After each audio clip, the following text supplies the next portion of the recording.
Hello दोस्तों, गांव की नर्स मेनिका का आप सभी को प्यार भरा नमस्कार। मेरे चैनल में आप सभी का बहुत बहुत स्वागत है।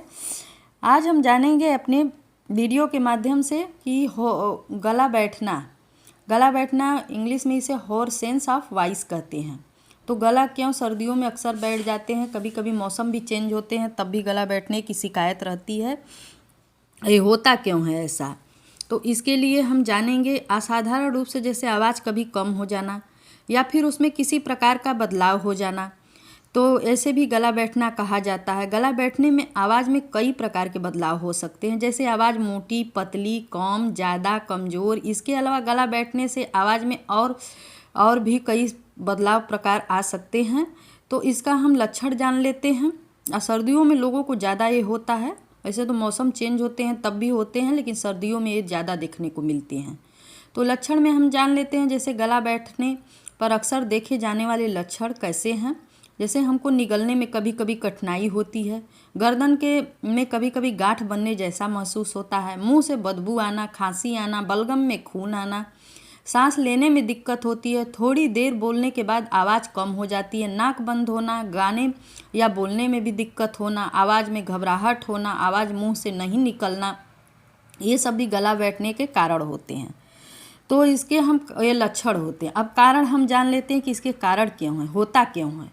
जैसे कारण में कई अलग अलग कारणों से गला बैठने की समस्या हो सकती है, जैसे कभी एसिडिटी या रिफ्लैक्स, रात को गैस की समस्या, रात को सोते समय पेट के एसिड भोजन नहीं से होते हैं, मतलब एसिड भोजन नहीं हो पाते हैं तो वो गले तक पहुंच जाते हैं।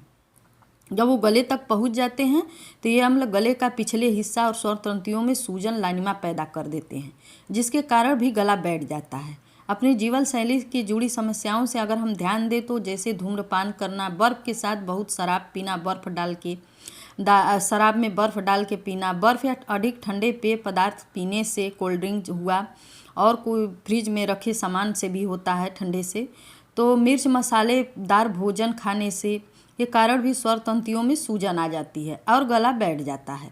और इसका संक्रमण जान लेते हैं, जैसे सर्दी जुखाम हुआ, इससे भी होता है। ऊपरी श्वसन तंत्र में संक्रमण होने से भी गला बैठता है। न्यूरोलॉजिकल समस्याएं हैं, जैसे कभी कभी स्वर तंत्र काम करना बंद कर देती है तो उसे लकवा मार जाता है, उसके कारण भी आवाज़ कमज़ोर हो जाती है। तो ऐसा माना गया है। आवाज़ का दुरुपयोग, लंबे समय तक तेज़ आवाज़ में बोलना गला बैठने, चिल्लाने से भी, रोने से भी गला बैठने के कारण हो सकते हैं। और सूजन, स्वर तंतुओं में सूजन आना, मांस बढ़ना या सिस्ट आदि के बनने के कारण भी गला बैठने लग जाता है। और कैंसर में तो स्वर तंतुओं से कैंसर होना एक आम समस्या हो गया है, इसके कारण भी गला बैठ सकता है। अब इसके हम ट्रीटमेंट के बारे में जान लेते हैं कि कौन कौन सा ट्रीटमेंट अगर लेना चाहिए फ़िलहाल में अगर गला बैठा हो तो, जिससे 2-3 दिन में आराम हो जाए। फिर नहीं आराम है तो फिर आप जांच करा के दिखा सकते हैं। तो ट्रीटमेंट में जैसे 3-4 बार हमको दिन भर में भाप लेना चाहिए। आप चाहे नेबुलाइजेशन भाप ले, चाहे कार्बन की गोली आती है पानी में डाल के भाप ले, चाहे पानी मतलब बॉयल करके उसका भाप ले सकते हैं। मतलब 3-4 बार आपको भाप लेना है दिन में। उसके बाद कैप्सूल आता है बैक्सीक्लोक्स के नाम से 500 mg, इसको 1 गोली सुबह और 1 गोली शाम को लेना है। इसके बाद टैबलेट वोल्टेरन रिटायर्ड आता है, इसको 1 गोली सुबह और 1 गोली शाम को लेना है। फिर इसके बाद डेक्सा 500 mg, इसको 1 गोली सुबह 1 गोली शाम को, और उसके साथ रेंटिडिन जरूर 150 mg चलाना चाहिए, 1 गोली सुबह 1 गोली शाम को। अगर थोड़ी बहुत है तो 13 दिन ये दवाएं लेनी चाहिए, जिससे कि आपका ये समस्या समाधान सही हो सकता है। अगर नहीं सही हो रहा है तो फिर आप जांच करा सकते हैं।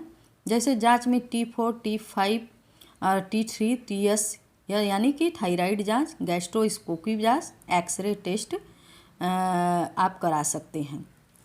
चेस्ट एक्सरे से भी पता चल सकता है कि कोई और बीमारी तो नहीं है।